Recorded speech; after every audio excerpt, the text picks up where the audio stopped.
I had a way then, losing it all on my own. I had a heart then, but...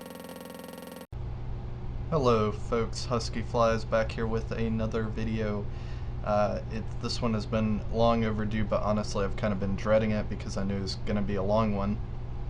But today I am going to be going into Waypoints, or rather the Waypoint functionality of the Litchi application.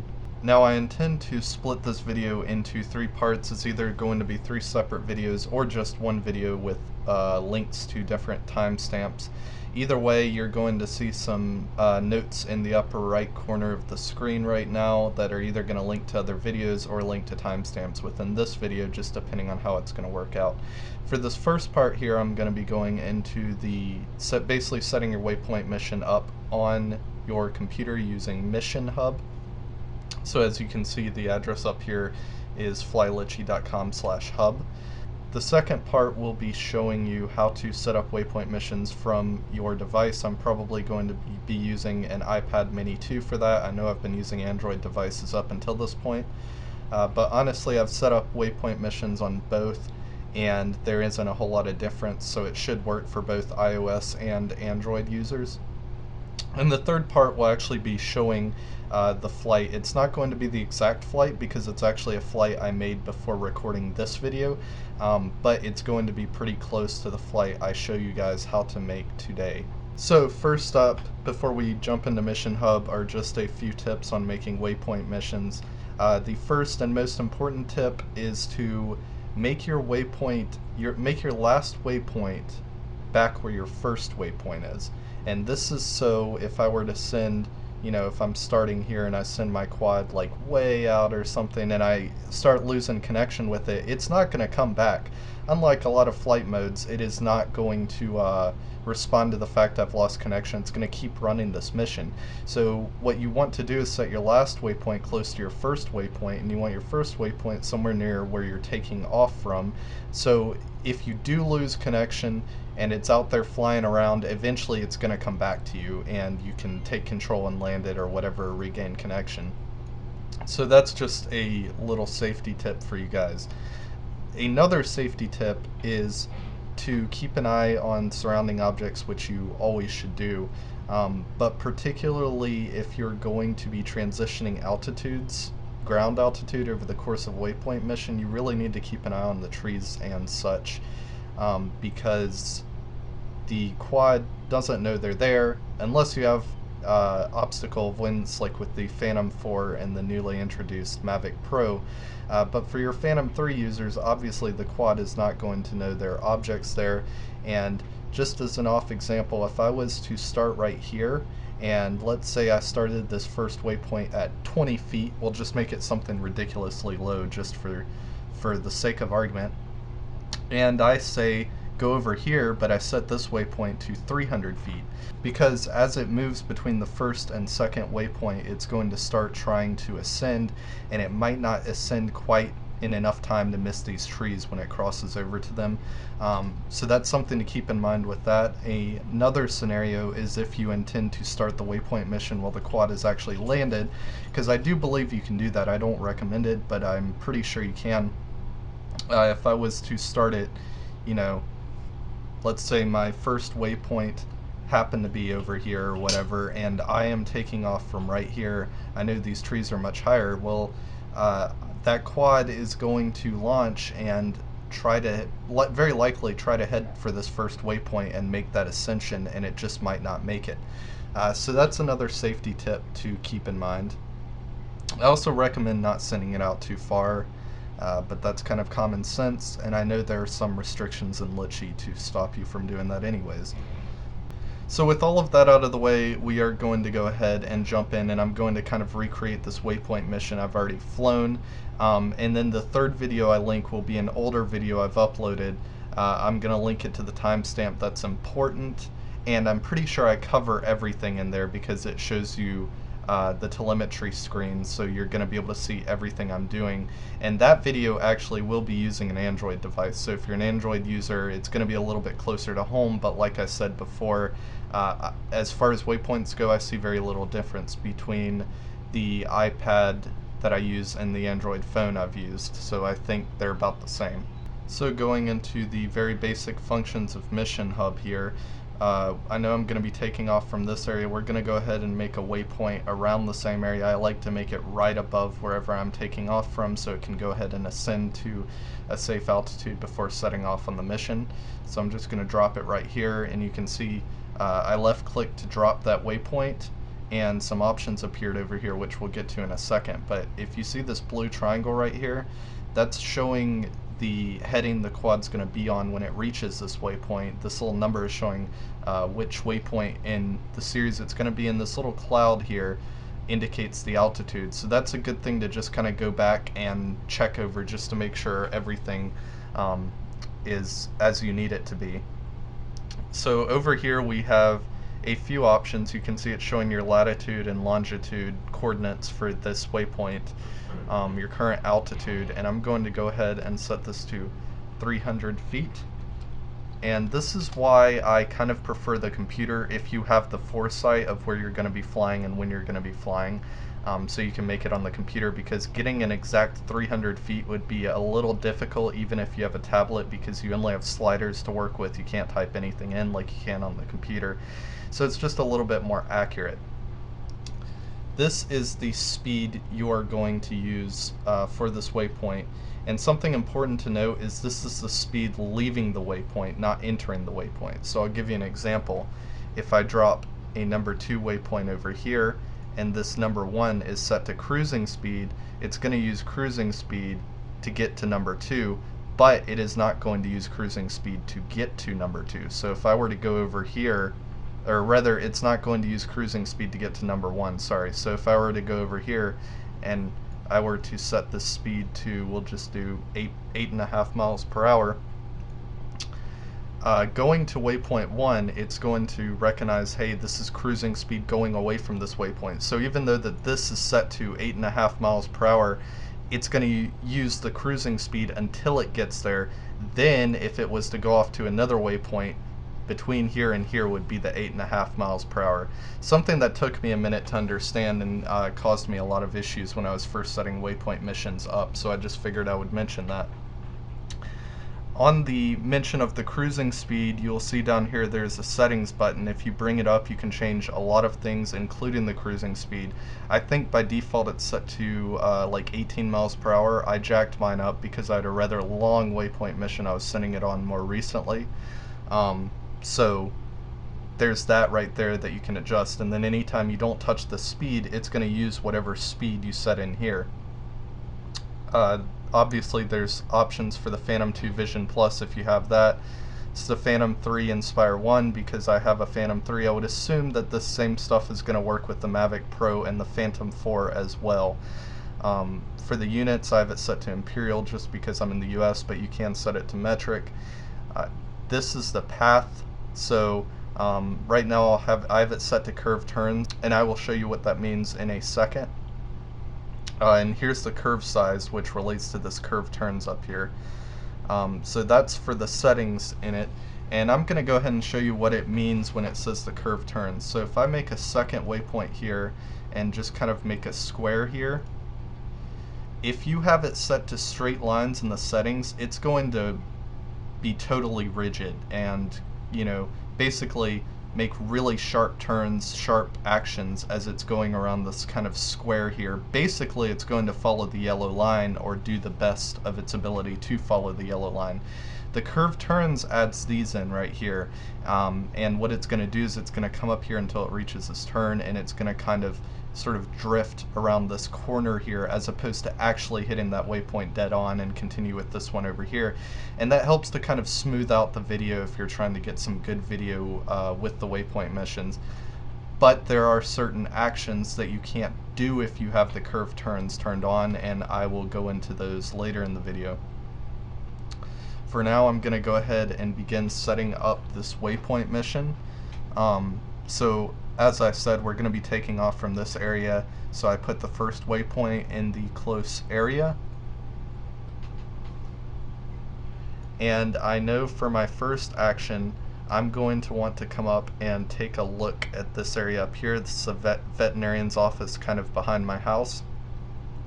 And I want to follow this tree line with it. So we're going to put this right here, and it's at 300 feet, so that looks good. Definitely well above the trees around here. I think 150 feet would be well above the tree line. So 300 is definitely going to keep us away from any obstacles. So as you can see, I've got my 2 waypoints. Number 1 has the cruising speed, the altitude of 300 feet, heading of 0 degrees. So it's going to adopt all of this. The quad is going to go to a heading of 0 degrees, ascend up to 300 feet, move to this waypoint, and then continue at its cruising speed, which I currently have set to 33 miles per hour, up to this waypoint. And this is when we're going to actually start adding actions in, because we want to be able to sort of take a look at this house while the quad is moving across. So I'm going to put my 3rd waypoint over here, and we're going to drop a point of interest right on this house. Now, to drop a point of interest in MissionHub, you simply right click, and you can see there it's dropped the point of interest. That's POI 1, and we have the altitude set to 3 feet. Basically, it takes this altitude measurement and it calculates what pitch the gimbal needs to be at to keep this perfectly centered. 3 feet is going to be okay in 99% of the circumstances out there. I haven't really had to mess with that too much. So you can drop that there and go ahead and go back to editing your waypoints. So I don't want to go across this at the 33 miles per hour that I was using before. I want kind of a slow view of this house. I don't want it to be speeding along while it's trying to keep it in its sights, so we're going to set this to 10 miles per hour. And our curve size is fine. Again, that's this thing right here, but if you wanted to play with it, you could see exactly how that's going to adjust the waypoint. Right there with that blue line, you can sort of see how that would mess with the waypoint mission. I'm going to leave it at 164 feet like it was. The heading is 343 degrees, which is fine because I know it's facing the point of interest, because if you look here, again, you can see that triangle indicating the heading it's going to be on as it reaches this waypoint, which is towards this house. You can see the same thing over here. This triangle is pointed towards this house as well. So if for both of these waypoints I want it to keep this house in focus, I can just leave it at the default heading, and that's fine. This is the point of interest selection. Now if I hit it to none, you notice it's going to still keep looking sort of at that, probably because it's still set, it's just set to it from when it was just set to it a minute ago. But I can rotate this around, and now you can see now it's pointing down here. I don't want that though. I want to be looking at the house, so I'm going to put that back on POI 1. So now we get down to the gimbal pitch options. We have disabled, which means it's not going to do anything. We have focus point of interest, which means it's going to use that altitude measurement I was talking about to calculate the pitch for the gimbal and keep the gimbal pitched onto this house. That's what I want to do here actually, and you can see that this is negative 37 degrees is how far down it's going to have to pitch the gimbal to actually keep it on the house. There is something else I would like to go in while we're at this part, and that's the interpolate function. So first I'm going to come over to this 3rd waypoint, hit focus POI as well.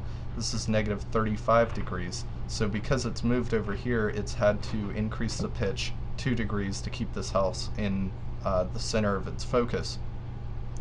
Now what interpolate allows you to do, you have to have 2 waypoints to use this, but what it allows you to do is kind of adjust the gimbal pitch while it's moving so it can be more of a smoother transition. There are some scenarios where you're going to kind of, if you're doing a circle around a house or whatever, as it hits that new waypoint, I'll just use this as an example right here. It's 37 degrees over here, it's 35 degrees over here, but it's not going to sort of smoothly transition. It's going to be 37 degrees here, it's going to stay at 37 while it's watching this, and then the second it hits this waypoint, it's going to bump it down to 35. That can look a little jarring in your videos, so what they have is this interpolate option, and what this does is it allows you to set in a custom pitch for the gimbal between 2 waypoints, and it will slowly and smoothly transition over the both of them. So in this scenario, I know it needs to be negative 37 degrees to have this house in view, And as it's moving across now, because I've got the interpolate set at both of these, it won't instantly jump down to 35 once it gets here. Instead, what it's going to do is, as it transitions across, it's going to kind of transition to 36 degrees, because that's about halfway, and then eventually reach the 35 degrees. So it's at the 35 degrees right as it hits waypoint 3. So that's just something to keep in mind. It can make your video a little bit smoother. So that's waypoint number 3 set in. Now what we're going to do is we're going to do 2 sort of small circles. I kind of end up making diamonds because I'm lazy, but you could make a circle if you were to use more waypoints. But we're going to bring it back down here, and the next thing we're going to focus is this trailer right here.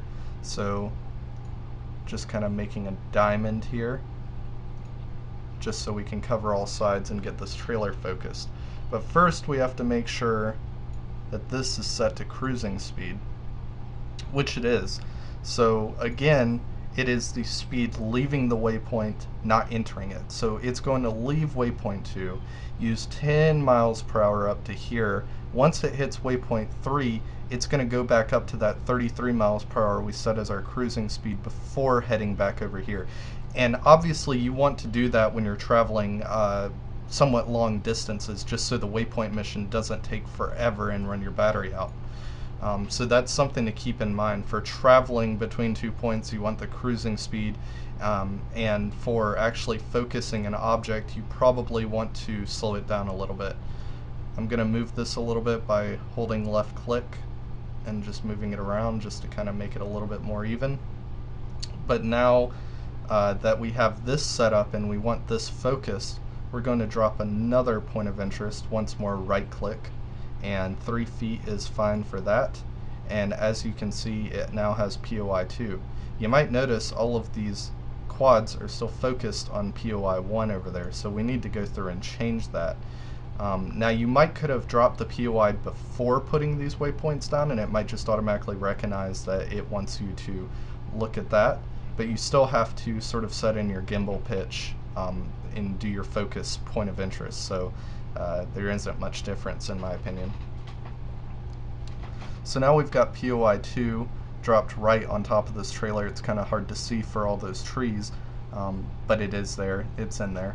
So starting at waypoint 4, we want to start focusing this. So now at waypoint 4, we're going to set our speed to 6 miles per hour. This is kind of a closer focus and a shorter distance between the quad and the subject, so you want to slow it down a little bit more. If we hit our focus POI, it's going to automatically put in our gimbal pitch, but as you can see, we're still set to POI 1, which is up here, so what we need to do is do POI 2. And now you can see it has set the heading for the quad facing it and set the gimbal pitch. So we're just going to do that for all of these. So we want to set 6 miles per hour here and focus POI, and we want that to be POI 2. Again, we're going to just kind of do that for all of the waypoints we want to be focusing this for.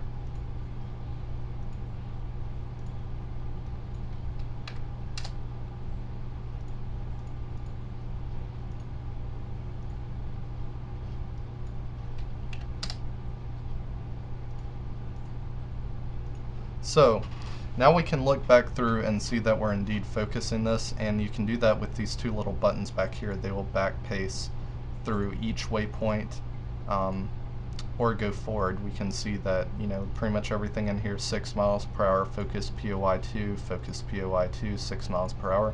So we've got that set up. We've got our little diamond around here that he's going to follow, and it will kind of smooth out into a circle with these curves, as you can see. Not perfect.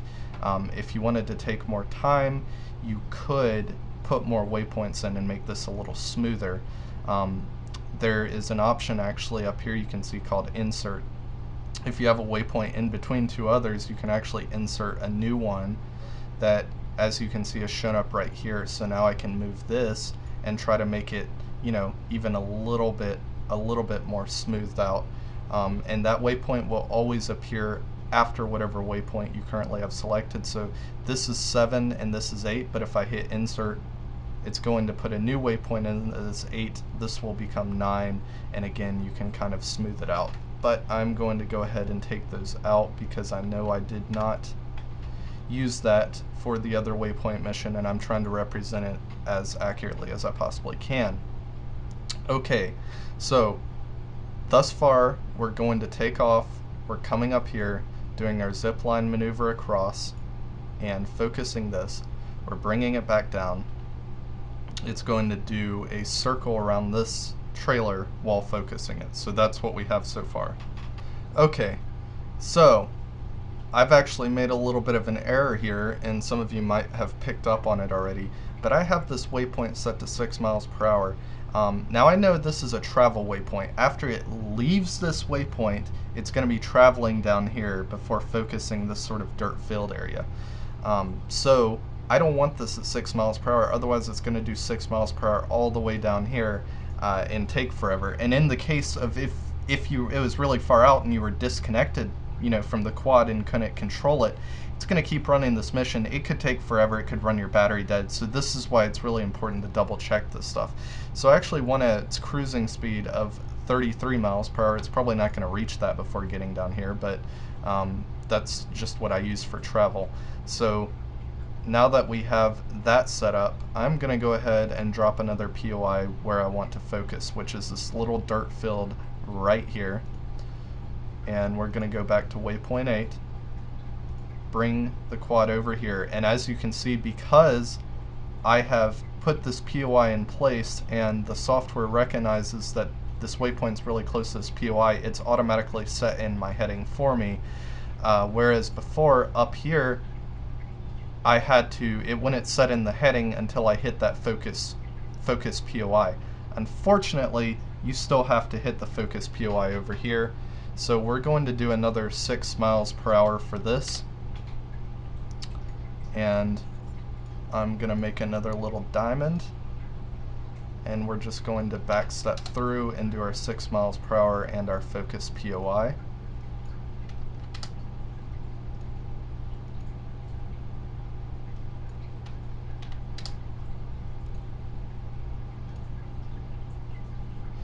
Okay, so we've got all that set in. You did see it saved a little bit of time because I didn't have to define that it was POI 3. It just knew it. So whereas up here, where it thought I was trying to look at POI 1 and I had to tell it, no, it's 2, down here it automatically knew I was looking at 3 because I set that POI out before I put the waypoints around it. So that might be something to keep in mind just to save a tiny bit of time. So this is pretty much it for the waypoint mission. There's going to be one more part to this, and that is to set this to cruising speed, because I know after it's finished here, this is the last waypoint to focus this POI, so the next one will be a travel one, and we are going to put that right back here, right by waypoint 1. Again, try to keep the last waypoint near the first one. It's gonna save your quadcopter if it's out there and loses connection or something goes wrong. It's gonna save you because it's gonna come back to you. So probably the biggest safety tip I could offer. But this is pretty much set up our first little waypoint mission here. Now obviously you can tell it to do different things at this point, which you would do from the actual DJI Go app, such as, you know, making it return to home or holding its hover. I prefer the holding hover because I know it's going to come back anyways, so I can at least get my eyes on it before it starts coming down and trying to land. So I generally leave that on hover. Just a couple more things I want to go in with MissionHub before we move on to actually setting this up from your smart device. Number one is, earlier I had said there were actions you can take if you have these waypoints set to straight lines and not these sort of curves, which again, you go to settings and your option is right there for curved turns or straight lines. These actions are listed down here. Now there's this preset. This is for making panoramas, so if you're trying to do 360-degree shots, you can drop this, basically just click this and it's going to drop a bunch of actions in here for a panorama. So that's something to keep in mind. But if you click down here, you can set an action for this waypoint. So if you want it to say start recording, you can tell it to start recording when it reaches this waypoint. You can tell it to stop recording, take photos, stay for X amount of time, rotate the aircraft, tilt the camera. So you have a few actions in here that you can do. Unfortunately, if you look right here, it says this is disabled with curved turns, so you would actually have to set this to straight lines before using any of these actions, but I figured I would go ahead and point it out just so everybody knows it's there. So I'm going to go ahead and remove that action because I'm using curved turns. It wouldn't do anything anyways. So one more thing I wanted to go into.